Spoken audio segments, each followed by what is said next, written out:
Salut à tous, coup de tonnerre dans l'affaire Patrick Bruel, puisque le nom de Yannick Noah est cité dans cette affaire, mais vous allez le voir qu'il se défend, il a tout vu et il a tout entendu, sauf ce qui est dérangeant. Depuis maintenant plusieurs mois, l'affaire Patrick Bruel ne cesse de prendre de l'ampleur. Et voilà qu'un nouveau rebondissement vient encore compliquer la situation.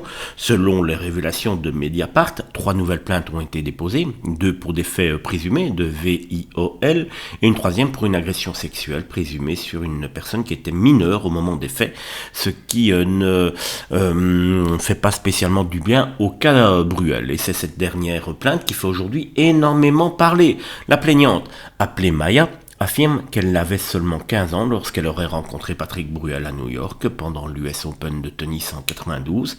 À l'époque, elle était bénévole sur le tournoi.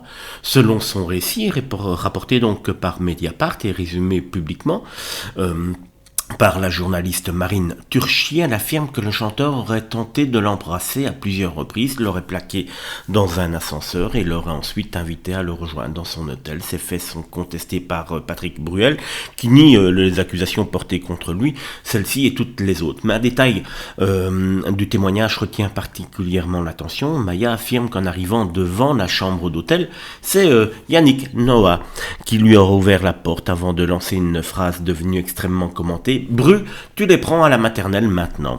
Contacté par Mediapart, Yannick Noah confirme plusieurs éléments du contexte. Il indique qu'il était bien présent à l'US Open cette année-là, qu'il avait fourni des accréditations à Patrick Bruel, qu'il est effectivement passé à son hôtel avant une intervention pour Canal+, chaîne sur laquelle il travaille à ce moment-là.